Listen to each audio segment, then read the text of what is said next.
அனைவருக்கும் வணக்கம். ஒரு சினிமா தயாரிப்பாளரை மிரட்டி அவரிடமிருந்து பணம் பறிக்க வேண்டும் என்ற நோக்கத்தில் அவரை அலுவலகத்துக்கு வர வைத்து அவரிடம் 10 லட்சம் கேட்டு அவர் 1 லட்சம் தான் தருவேன் என்று சொன்னதற்காக அந்த 1 லட்சத்தை வாங்கி கொண்டு அவருடைய மர்ம பகுதியில் தன்னுடைய வர்மக்கலையை காட்டிவிட்டார் அப்படின்னு சொல்லி சவுக்கு சங்கர் அவர்கள் மீது ஒரு குற்றச்சாட்டு வைத்து அதற்காக ஒரு வழக்கு பதிவு செய்து உடனடியாக அவரை கைது செய்து அந்த கைதே ஒரு பயங்கரமான கைதாக இருந்துச்சு. அன்னைக்கு காலையிலேருந்து ஒரு 6 மணி நேரத்துக்கு ஒரு பயங்கரமான ஒரு ட்ரமாட்டிக் ஈவெண்ட்ஸ்லாம் போயிட்டு இருந்துச்சு.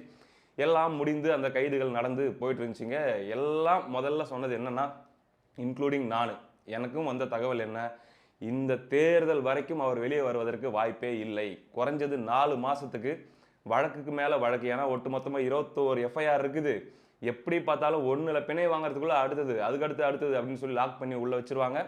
அடுத்த கவர்மெண்ட் வந்திருக்குங்க அவர் வெளியே வரதுக்குள்ள குண்டாஸ் போடுறதுக்கான வாய்ப்பும் இருக்குது. இப்படிலாம் சொல்லி எல்லாரும் பேசிட்டு இருந்த சூழல்ல ரெண்டாவதா நம்ம ஒரு வீடியோ போட்டிருந்தோம். கரெக்டாக சொல்லணும் அப்படின்னா டிசம்பர் 15ஆம் தேதி அந்த வீடியோவை போட்டிருந்தாங்க. 10 நாட்களில் சவுக்கு சங்கர் வெளியே வருவதற்கு ஒரு வாய்ப்பு இருக்கிறது. சரியான முறையில் சரியான நகர்வுகளை செஞ்சு அவங்களுடைய வழக்கறிஞர்கள் டீம் வந்து இந்த வெக்கேஷன் பெஞ்ச் விடுமுறை அமர்வில் போயிட்டு உயர்நீதிமன்றத்தை அப்ரோச் பண்ணாங்கன்னா அங்கே அவங்க எடுத்து வைக்கக்கூடிய என்ன கிரவுண்ட்ஸில் அவங்க வந்து பெயில் கேட்குறாங்க அப்படின்ற விஷயங்கள்லாம் கரெக்டாக எடுத்து வச்சாங்கன்னா 10 நாட்களில் அவர் பிணையில் வருவதற்கு ஒரு சான்ஸ் இருக்கு. யூஸ் பண்ணிப்பாங்களா அப்படின்னு பார்ப்போம். ஏன் அப்படின்னா இது வெறுமனே சவுக்கு சங்கர் அப்படிங்கிறத தாண்டி அதிமுக சவுக்கு சங்கர் அவர்கள் வெளியே வர வேண்டும் என்று விரும்புகிறது. இந்த தேர்தல் நேரத்தில் அவர் உள்ள இருக்கணும்னு சொல்லி திமுக விரும்புது, அவர் வெளியே இருக்கணும்னு சொல்லி அதிமுக விரும்புது. அவங்களும் இதுல வந்து வெளியே கொண்டு வரதுக்கான வேலையை பண்ணுங்கன்னு சொல்லி அவங்களுடைய லீகல் விங்கிட்டே சொல்லியிருக்காங்க. அதனால கிட்டத்தட்ட இது டிஎம்கே வர்சஸ் ஏடிஎம்கே உடைய லீகல் ஃபைட் மாதிரி இருக்க போகுதுங்க. ஆனால் ஒரு வாய்ப்பு இருக்குன்னு சொல்லி நம்ம வீடியோவில் போட்டிருந்தோம். உங்களுக்கு ஞாபகம் இருக்கும்னு நினைக்கிறேன். என்ன அதில் ஒரு சின்ன ஒரு கருத்து, ஜஸ்டிஸ் ஜிஆர் சுவாமிநாதன் அவர்களுடைய முன்னிலையில் வருவதற்கான வாய்ப்பு இருக்கிறது அப்படின்னு சொல்லி அப்போ சொல்லப்பட்டுச்சு. ஆனால் எஸ்எம் சுப்பிரமணியம் அவர்களும் ஒரு தரமான ஒரு நீதிபதி தான். ஏற்கனவே தரமான சில தீர்ப்புகள்லாம் இதே சவுக்கு சங்கர் அவர்கள் விஷயத்தில் கூட கொடுத்துருக்காரு. இந்த நிலையில சரியா அந்த 10 நாள் நம்ம சொல்லியிருந்தோம். அந்த 10 நாள் முடிந்த 11ஆவது நாள் 26ஆம் தேதி டிசம்பர் நேற்று வழக்கு உயர்நீதிமன்றத்தில் வருது. அவருடைய தாயாருடைய ரிட் பெட்டிஷன், அவருடைய உடல்நிலை அந்த சரியான கிரவுண்ட்ஸில் மூவ் பண்ணணும்னு சொன்னாங்க பார்த்தீங்களா, அது அந்த சரியான கிரவுண்ட்ஸில் அவங்க மூவ் பண்ணி இப்படி நடந்திருக்குது. இத்தனை அவருடைய இதுக்கு முன்னாடி அவருக்கு போடப்பட்ட வழக்குகள் இந்த ஆட்சியில் எப்படிலாம் அவர் மீது நடவடிக்கை எடுக்கப்பட்டிருக்குது, இப்போ அவருடைய உடல்நிலை எப்படி இருக்குது, அவருடைய இதயம் சார்ந்த பிரச்சனைகள், அவருடைய டயபெட்டிஸ் சார்ந்த பிரச்சனைகள் இதெல்லாம் எப்படி இருக்குது, அவருக்கு மருத்துவ உதவிகள் தேவையான அளவுக்கு அந்த சிறையில் கிடைக்குதா இல்லையா, அது போக சிறையிலேயே வந்து கிட்டத்தட்ட தனிமை சிறையில் வைக்கிற மாதிரி அவர் வச்சிருக்காங்க. அவருடைய அறைக்கு மட்டும் தனியாக சிசிடிவி கேமரா வச்சு முழுக்க பார்த்தீங்கன்னா தனி மனித சுதந்திரம் பறிக்கப்படுற அளவுக்கு அவர் அடைத்து வைக்கப்பட்டுள்ளார். இது வந்து என்ன கேமரா தானே வச்சிருக்காங்க, இது ஒரு விஷயமா அப்படின்ற மாதிரி சாதாரணமாக நம்ம பார்த்தாலுமே கூட சிறைக்கு போயிட்டு வந்தவங்க கிட்ட கேட்டால் அவங்க அப்படிலாம் வச்சிட்டாங்கன்னா பைத்தியமே பிடிச்சிருங்க ஒரு மனுஷனுக்கு. எப்படி ஹேண்டில் பண்ணுறதுன்னே தெரியாது. ஒரு நாளும் நரகம் மாதிரி நகரும். ஒரு 24 மணி நேரம் அப்படிங்கிறது 24 நாள் மாதிரி இருக்கும் அப்படின்லாம் கூட நமக்கு உள்ள போயிட்டு வெளியே வந்தவங்க நமக்கு அவங்க அனுபவத்தை பகிர்ந்துக்கிட்டாங்க. இப்படி இருக்கக்கூடிய சூழல்ல இந்த விசாரணை நீதிமன்றத்துக்கு வருது. பாருங்க, ஒரு பக்கம் சிறையில் இப்படி வச்சிருக்காங்க அப்படின்னு சொல்லி நம்ம செய்திகள் கேள்விப்படுறோம். இன்னொரு பக்கம் தமிழ்நாட்டில் இருக்கக்கூடிய மூத்த பத்திரிகையாளர்கள், புலனாய்வு பத்திரிகையாளர்கள்லாம் இருக்காங்கல்ல, இந்த தாமோதரன் பிரகாஷ், அவங்க என்ன சொன்னாங்க ஞாபகம் இருக்குதா? முதலமைச்சர் ஸ்டாலின் அவர்களுக்கு சவுக்கு சங்கர் நன்றி சொல்ல வேண்டும். ஏன்னா ஸ்டாலின் அப்படி ஒரு உதவி பண்ணியிருக்காரு. என்னது, அவருக்குன்னு தனி டிவி, அதுல எல்லா சேனலும் பார்த்துக்கலாம், படம் எதனா வேணும்னா கூட டெக்கில் போட்டு பார்த்துக்கலாம், சிடியில் போட்டு பார்த்துக்கலான்ற ரேஞ்சுக்கு. அது போக அவருக்கு உதவி செய்வதற்கு தனியாக உதவியால், அவருக்கு வந்து அவர் கேட்குற மாதிரியான சமைத்து கொடுப்பதற்கு சமையல் அப்படின்ட்டு எல்லா செட்டப்பும் சவுக்கு சங்கருக்கு உள்ள பண்ணி ராஜா மாதிரி வச்சிருக்காங்க. புழல்ல சாதாரண விஷயமா அப்படின்ட்டு இந்த மாதிரியான ஆட்கள்லாம் அடிச்சு விட. ஆனால் அவங்க அம்மா கொண்டு போய் நீதிமன்றத்தில் கொடுத்தது என்னது, தனிமை சிறையில் வச்சிருக்காங்க, மருத்துவ உதவி கூட இல்லை அப்படிங்கிறது தான். இப்போ இதை வந்து நீதிபதி எஸ்எம் சுப்பிரமணியம் மற்றும் நீதிபதி தனபால் அப்படின்னு நினைக்கிறேன், அவங்களுடைய அமர்வு இதை பார்க்குறாங்க. பார்த்த உடனே ஒரு சம்பவம் நடக்குது. என்னது, கிழிச்சு தொங்க விட்டுறாங்க திமுக அரசாங்கத்தை. இப்படித்தான் அப்படின்ட்டு இல்லைங்க, ஏற்கனவே ஒரு தடவை, அதாவது இதுக்கு முன்னாடி இது மாதிரி பல தடவை நடந்திருக்குது, ஆனால் இதுதான் ஃபர்ஸ்ட் டைம் அப்படிங்கிற மாதிரி நீதிபதி வச்சு செய்கிறார்.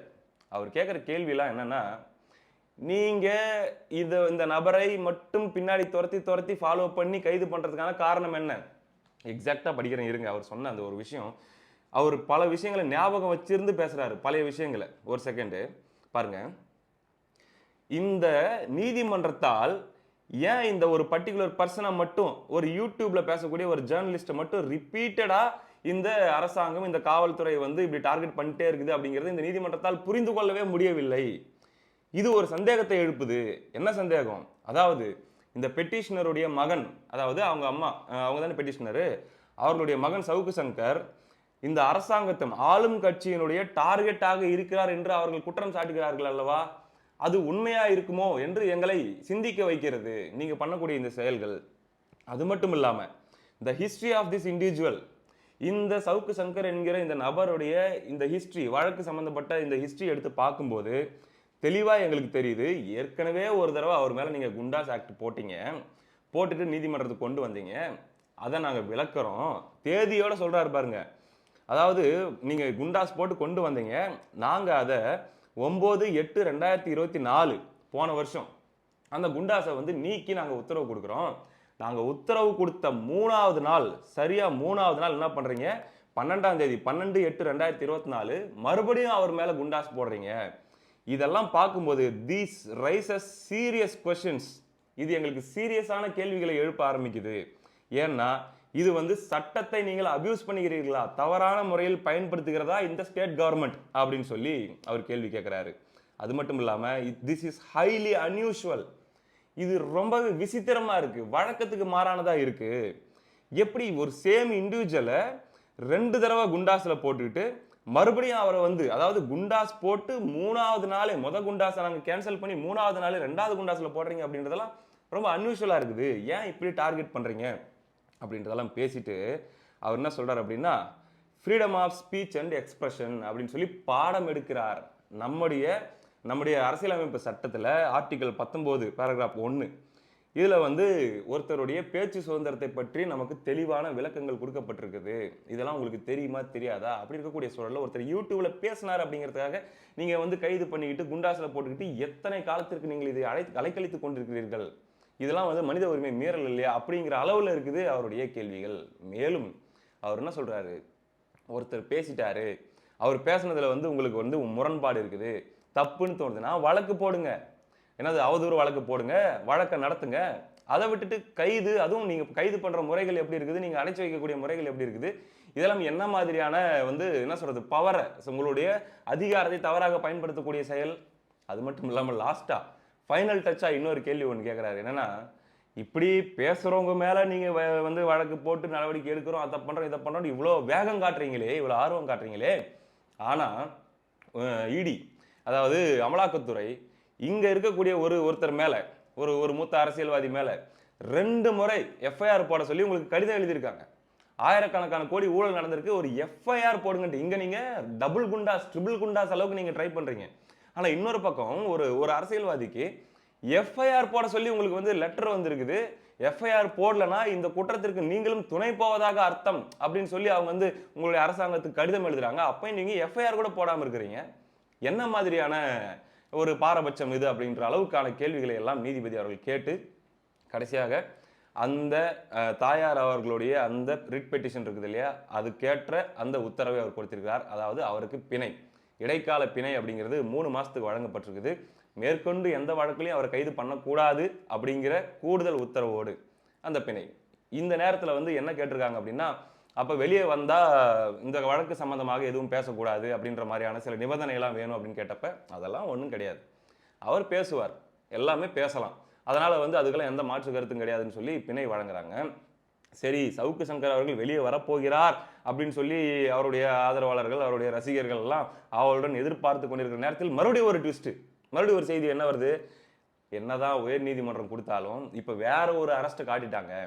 திருச்சி வழக்குன்னு சொல்லி பழைய வழக்கு ஒன்று இருக்குது, அதுல அரெஸ்ட் காட்டி மறுபடியும் அவரை உள்ளதான் வைக்க போறாங்க, மறுபடியும் அதுக்கு பெயில் வாங்கணும். அதுக்குள்ள வந்து அரசாங்கம் சுப்ரீம் கோர்ட்டுக்கு அப்பீலுக்கு போனாலும் போவோம், அதாவது இந்த ஜாமீனை ரத்து பண்ணணும் அப்படின்னு சொல்லி அப்ப அங்க திருச்சிக்கு கொண்டு போறாங்க.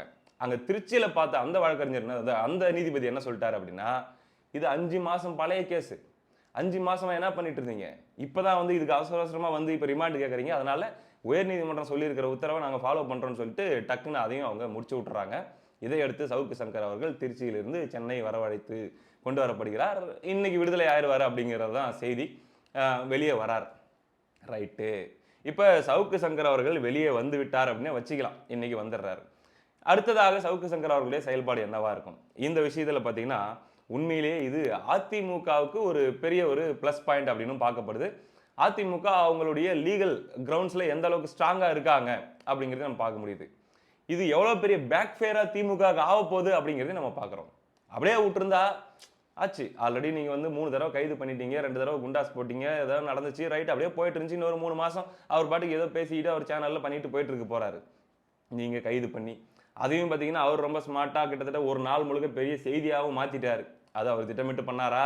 இல்ல வந்து அந்த சூழ்நிலையை தவிர்க்கிறதுக்காக பண்ணாரா? அப்படிங்கிறது நமக்கு தெரியாது. அப்ப அது மிகப்பெரிய பேசு பொருளாகி, இந்த என்னடா இப்படி நடந்துக்கிறாங்க. இவங்க வந்து பாஜக அப்படி இப்படி பேச்சு சுதந்திரம், கருத்து சுதந்திரம் அப்படின்லாம் சொல்லி இந்தியா லெவல்ல வந்து பாடம் எடுத்துட்டு இருக்காங்க.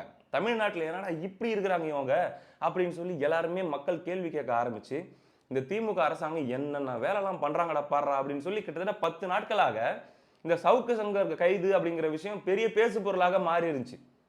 ஒரு விஷயம் இவ்வளவு பெருசா இருக்க வேண்டியத ஒரு கைதுன்னு ஒண்ணு பண்ணி நல்லா இவ்வளவு பெருசாக்கி மக்கள் எல்லாரையும் கவனிக்க வச்சு கடைசியில அதுல அசிங்கப்பட்டு அதுல பேக் ஃபயர் ஆகி தோத்து போனா எப்படி இருக்கும்? அந்த நபர் மறுபடியும் வெளியே வந்து அதுவும் நீதிமன்றத்துக்கிட்ட வாங்கிக்கிட்டு மிதி வாங்கிக்கிட்டு தோத்து போனா எப்படி இருக்கும்? அப்படி நடந்திருக்குது. பேக் ஃபயர் என்றால் என்ன அப்படின்னு யாராச்சும் படிக்கணும் அப்படின்னு ஆசைப்பட்டீங்கன்னா இந்த மாதிரியான சாம்பிள்களை நீங்க பார்த்து தெரிஞ்சுக்கலாம். இது பேக் ஃபயர் அப்படின்றதுக்கான ஒரு சாம்பிள். இப்ப சவுக்கு சங்கர் அவர்கள் வெளியே வராரு. வெளியே வந்ததுக்கப்புறம் அவர் பேசுறதுக்கு எந்த தடையும் இல்லை. இதுல இன்னொன்னு என்னன்னா அடுத்த 100 நாளைக்கு வேற எந்த வழக்குக்காகவும் கைது பண்ணவும் முடியாது. அப்போ இன்னும் 100 நாள் அப்படின்னும்போது என்ன ஆகும்? 100 நாள் முடிவில் திமுக அரசாங்கம் தான் இங்க வந்து ஸ்டாலின் அவர்கள் முதலமைச்சராக இருந்தாலுமே கூட தேர்தல் அறிவிக்கப்பட்டு தேர்தல் ஆணையத்துடைய கட்டுப்பாட்டுக்குள்ள போயிருக்கும். அதுக்கப்புறம் எப்படி கைது பண்ண முடியும்? அப்ப கிட்டத்தட்ட சவுக்கு சங்கர் அவர்கள் மீண்டும் கைது செய்யப்படுவதற்கான வாய்ப்பு அப்படிங்கிறது 99 விழுக்காடு இல்ல அப்படிங்கிறது தான் நம்மளால புரிஞ்சுக்க முடியுது. ரைட்டு. இப்ப வெளியே வந்துட்டாரு. அடுத்து சவுக்கு மீடியா தொடர்ந்து நடக்குமா அப்படின்னு ஒரு கேள்வி. அதை பத்தி நம்ம விசாரிக்கும் போது அதுலலாம் எந்த பிரச்சனையும் இருக்காது. சவுக்கு மீடியா தொடர்ந்து நடப்பதற்கான வாய்ப்பு இருக்குது. அதுல அவங்க கூட இருக்கக்கூடிய அந்த ஆங்கர் அவங்கலாம் இருக்காங்க இல்லையா? அவங்க அவங்களுடைய ஊர்கள்ல அவங்க ரொம்ப பாதுகாப்பா இருக்க வேண்டிய சூழ்நிலை அப்படின்றதுனால அவங்க இருந்திருக்கலாம். இப்ப அவங்களும் வந்துருவாங்க. வந்ததுக்கு அப்புறம் அவங்க தொடர்ச்சியாக சவுக்கு மீடியா நடத்தலாம். இதுல என்னன்னா, இப்ப வெளியே வந்ததுக்கு அப்புறம் சவுக்கு சங்கர் அவர்கள் நேர்காணல் குடுப்பாரு. அந்த நேர்காணல் வந்து பயங்கரமா இருக்கும். அவர் வந்து யார் சேனலுக்கு குடுக்க போறாரு? ப்ராபப்ளி அவர் ரெட் பிக்ஸ்ல குடுக்கறதுக்கான வாய்ப்பு இருக்குது அப்படின்ற மாதிரிலாம் சொல்றாங்க. ரெட் பிக்ஸ் ஃபெலிக்ஸ் அவர்கள் இப்பதான் டிவிகேல போய் சேர்ந்திருக்காரு. இதுக்கு முன்னாடி வந்து அவர் ஒரு ஜேர்னலிஸ்ட், பத்திரிகையாளர்னு என்ன கூப்பிடலாம் அப்படின்னு சொல்லிட்டு இருந்தாரு. டிவிகேல சேர்ந்ததுக்கு அப்புறம் என்ன பத்திரிகையாளர்னு சொல்லி இனிமே கூப்பிடாதீங்க. ஏன்னா வந்து டிவிகே ஃபெலிக்ஸ் அப்படின்னு சொல்றது தான் சரியா இருக்கும். ஏன்னா எப்ப நான் ஒரு கட்சியில சேர்ந்துட்டனோ அதுக்கப்புறம் எப்படி நான் பத்திரிகையாளரா இருக்க முடியும்னு சொல்லியிருந்தாரு. இந்த சூழல்ல இன்டர்வியூ எடுக்கலாமா? இன்டர்வியூ எடுக்கலாம் நண்பர் அப்படின்ற முறையில. ஆனா அவங்களுடைய கட்சியில அது பெர்மிட் பண்ணுவாங்களா? ஏன்னா அவர் வந்து டிவிகேவையும் நிறைய சாடிலாம் பேசியிருக்காரு சவுக்கு சங்கர். அப்படின்னும் போது அதை டிவிகே உடைய தலைமை எப்படி பார்க்கும்? அல்லது ஃப்ரீயா கொடுங்க. இதுல என்ன இருக்கு அப்படின்ற மாதிரி விட்டுருவாங்களான்ட்டு. ஏன்னா டிவிகேவும் இதுல குரல் கொடுத்திருக்காங்க. யாரு? அருண்ராஜ் அவர்கள் குரல் கொடுத்திருக்காரு, பேசியிருக்காரு. அப்படின்னும் போது மேபி ஃபர்ஸ்ட் இன்டர்வியூ அப்படிங்கிறது ஃபெலிக்ஸ் அவர்களுடைய சேனல்ல நடக்கிறதுக்கான வாய்ப்பு இருக்குது. அதை தொடர்ந்து ஓய்வுகளுக்கு பிறகு எல்லாத்தையும் சரியா அவங்க செட் பண்ண பிறகு அவங்களுடைய சவுக்கு மீடியாலேயே அவங்களுடைய நிகழ்ச்சியை அவங்க தொடர்ந்து நடத்திட்டு வரலாம். இந்த 3 மாதங்கள் சவுக்கு சங்கர் அவர்கள் வெளியே இருப்பது ஒரு வகையில் இந்த திமுக ஆட்சி மாற்றம் கொண்டு வருவதற்கு அவர் ஒருத்தரே காரணமா இருப்பாருன்ட்டு இல்ல. 100 கைகள் இங்க வந்து காரணமா இருக்குதுன்னா அதுல அவருடைய கையும் ஒரு முக்கிய பங்காற்றும் அப்படிங்கிறது தான். அவருடைய கருத்துக்களும் அவருடைய பேச்சுகளும் முக்கிய பங்காற்றும் அப்படிங்கிறது தான். இப்ப சவுக்கு சங்கர் அவர்களுடைய ஆதரவாளரா நானு அவர் சொல்லக்கூடிய கருத்துக்கள் எல்லாத்தையுமே நான் ஏத்துக்கிறேன்னா அப்படின்னா கண்டிப்பா கிடையாது. இது வரைக்கும் நான் வந்து சவுக்கு சங்கர் அவர்களை நேர்ல பார்த்ததும் கிடையாது. ஒரு தடவை கூட போன்ல பேசுனதும் கிடையாது. ஆனா அந்த கைது செய்யப்படுற முறை, கருத்து சொன்னார்கள், பேசினார்கள் அப்படின்றதுக்காக அரெஸ்ட் அப்படிங்கிறது, அது குண்டாஸ் வரைக்கும் போறது, அந்த எக்ஸ்ட்ரீமா ஹராஸ்மென்ட் அப்படிங்கிறது யாருக்கு நடந்தாலுமே நம்ம பேசணும், குரல் கொடுக்கணும். ஏன்னா நாளைக்கு அது நமக்கு நடக்காது அப்படின்ட்டு என்ன கேரண்டி அப்படிங்கிற ஒரு விஷயம் இருக்குது. ஆனா இங்க இருக்கக்கூடிய நிறைய சீனியர் ஜேர்னலிஸ்ட்னு சொல்லக்கூடியவங்க, மூத்த பத்திரிகையாளர்கள்லாம் கூட இந்த விஷயத்துல குரல் கொடுக்கல. நியாயம் தான் படுத்துனாங்க. அதுக்கு பின்னாடி என்ன கணக்கு இருக்குதுன்னா, ஒண்ணு வேண்டாம் நமக்கு பாதுகாப்பு அப்படிங்கிற ஆங்கிள் யோசிச்சிருக்கலாம். அதை தாண்டி 2வது பொறாமை. என்னடா என்னதான் நம்மளும் பேசுறோம், நம்மளும் எல்லாம் படிச்சிருக்கோம். ஆனா இந்த ஆளுடைய வீடியோ மட்டும் பல லட்சக்கணக்கான பேரால பார்க்கப்படுது. பல லட்சக்கணக்கான பேரால வந்து இவர் சொல்லக்கூடிய செய்திகள் கேட்கப்படுது. நம்ம அந்த அளவுக்கு ரீச் பண்ண முடியலையே அப்படிங்கிற பொறாமை உணர்வு கண்டிப்பாக நிறைய பேர் இருக்கு. சக போட்டியாளராக பார்க்கக்கூடிய எண்ணம் நிறைய பேருக்கு இருக்கிறதுனால வாய்ப்பு இருக்குது. அப்ப உள்ள போயிட்டானா போட்டு விடு அப்படின்ற ஒரு சந்தோஷமா இருக்கிறதுக்கும் வாய்ப்பு இருக்குது. இப்படி பல விஷயங்கள் இது எல்லாத்துக்கும் அப்பாற்பட்டு அது என்ன பண்ண முடியாது? அவங்களுடைய திறமை. ஒருத்தங்க வந்து நல்லா பேசுறாங்க, பல லட்சக்கணக்கான மக்களால கவரப்படுறாங்க அப்படின்னா, அது என்ன பண்ண முடியும்? அது அவங்களுடைய டேலண்ட். அதோட நல்லா நீங்க பிரசன்ட் பண்ணுங்க. அதோட நல்லா நீங்க செய்திகள சொல்லுங்க. நீங்களும் மக்களால பார்க்கப்படுவீங்க. அவங்களோட பெட்டரா இன்னும் அத்தன்டிக்கான செய்திகள கூட நீங்க சொல்லலாம். அதுக்கு அப்பாற்பட்டு பொறாமைப்படுவதோ, வைத்தெரிச்சல் படுவதோ ஒரு நியாயமான ஒரு மனநிலையாக இருக்காது. இது எல்லாமே முடிஞ்சு போச்சுங்க. அடுத்து இப்ப வெளிய வராரு அப்படின்னா, நிச்சயமாக அடுத்த 3 மாதங்களுக்கு சலங்கை கட்டி ஆடப் போகிறார் சவுக்கு சங்கர். சவுக்கு சங்கர் என்பது சலங்கை சங்கர் அப்படின்னு கூட மாத்திக்க வேண்டியது தான். ஏன்னா, எவ்வளவுதான் ஹராஸ்மென்ட் பண்ணுவீங்க? எல்லா ஹராஸ்மென்ட்டையும் நான் தாண்டிட்டேன். 4.25 வருஷத்தையும் கம்ப்ளீட் பண்ணிட்டேன் இந்த ஆட்சியில. இனிமே 3 மாசத்துக்கு என்ன கைதும் நீங்க பண்ண முடியாது. அப்படின்னும்போது, இந்த ஆட்சியை அப்புறப்படுத்துவதற்கு என்னுடைய பெஸ்ட் என்னவோ நான் அத குடுக்கத்தான் செய்வேன். நான் பேசத்தான் செய்வேன் அப்படிங்கிற ஒரு மனநிலையில தான் சவுக்கு சங்கர் அவர்கள் வருவதற்கான வாய்ப்பு இருக்கிறது. அந்த அடிப்படையில் இன்ட்ரஸ்டிங் டேஸ் அஹெட் என்ன நடக்கப் போகுது அப்படிங்கிறத நம்ம பொறுத்திருந்து பார்ப்போம். அடுத்த காணொளியில் சந்திப்போம். நன்றி.